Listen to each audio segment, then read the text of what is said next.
10 million peso bounty has been put up for the arrest of fugitive businesswoman Janet Lim Napoles. President Aquino announced the reward money for information leading to the apprehension of Napoles, the alleged brains behind the 10 billion peso pork barrel scam. Rocky Ignacio reports. President Aquino has offered a 10 million peso bounty for the immediate arrest of Janet Lim Napoles, accused of masterminding the 10 billion pesos pork barrel scam. The Makati Regional Trial Court issued warrants of arrest against Napoles and her brother Reynald Lim in connection with the serious illegal detention case filed by whistleblower Ben Hurluy. This was the highest award offered by the government for any fugitive who is not considered a terrorist. 10 million ang reward for information leading to arrest of Ms. Napoles. Para klaro, 10 million pesos. The President also warned those who may be protecting Napoles that they will be criminally liable for obstruction of justice being a fugitive. At meron ba kayong babala sa mga nagkakanong sa kanya? Meron yung, it's a harboring of fugitive, obstruction of justice. Okay. Harboring of a fugitive, kaso yun. Obstruction of justice, kaso rin yun.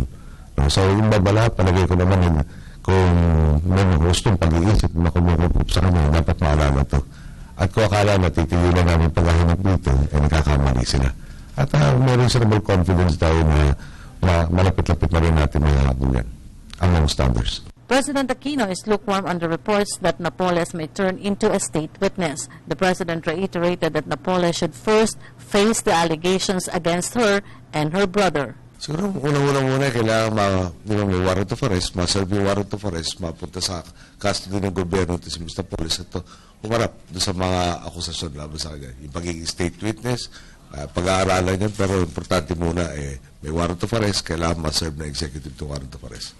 Meanwhile, President Aquino said that there is no need for a loyalty check in the armed forces of the Philippines. The President issued a statement after Brigadier General Alexander Balutan, 1st Marine Brigade in Mindanao, expressed dismay over the pork barrel scam in his Facebook account. He reminded the members of the AFP as well as the Philippine National Police not to take sides and remain neutral so as not to create any conflict. Kasi nabasa kong parte ng kanyang Facebook account, pinakita sa akin, tinatanong na nung lumusob sila sa mga kampo ng 2,000, no?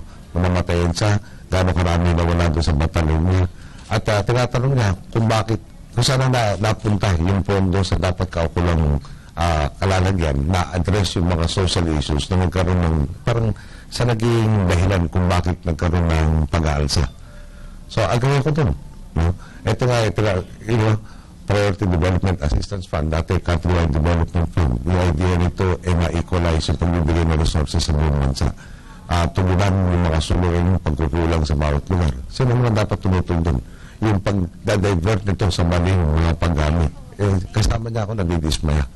At kasama niya ako talaga naghahanap ng katama ng tosnisa dito. Parang no? Hindi ka pwede nagsasalita ng yun dahil marami gagamit doon sa mga sinabi mo para mag-create na negative consequences sa ating lipunan. At sana dapat mapalala ko dyan ang ganito niya. For the People's Television, Rocky Ignacio.